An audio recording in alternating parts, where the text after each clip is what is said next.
Actually half an hour back నా దగ్గరికి నా ఓపీడీకి వాళ్ళ మదరు ఒక 13 ఇయర్స్ గర్ల్ చైల్డ్ని తీసుకొచ్చారు.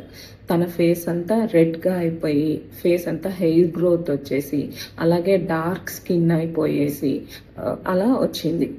నాకు చూడంగానే అర్థమైంది తను సమ్ క్రీమ్స్ యూజ్ చేశారు, స్టీరాయిడ్ క్రీమ్స్ అని.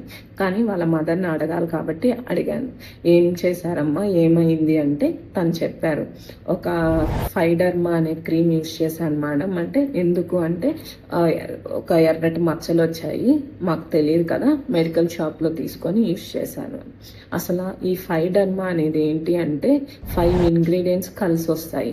సో దీంట్లో మెయిన్ హై పోటెంట్ స్టీరాయిడ్ ఉంటుంది. సో తను ఒక 3 months నుంచి యూజ్ చేయడం వల్ల మనము ఆ స్టీరాయిడ్ కాంప్లికేషన్స్ అన్ని ఒక 13 ఇయర్స్ గర్ల్లో మనం చూసాము.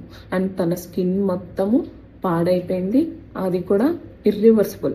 దాన్ని ఆ చేంజెస్ అన్నీ వెనక్కి తీసుకురావడం చాలా కష్టం. సో దయచేసి ఈ స్టీరాయిడ్ క్రీమ్స్ అనేవి యూజ్ చేయడం ఆపేసేయండి. మీరు మెడికల్ షాప్స్లో తీసుకోనో ఆర్ లోకల్ ప్రాక్టీషనర్స్ కూడా చాలామంది ప్రిస్క్రైబ్ చేస్తూ ఉంటారు. సో దయచేసి తామర మచ్చలకి స్టీరాయిడ్ క్రీమ్స్ అనేవి యూజ్ చేయొద్దండి. Thank you.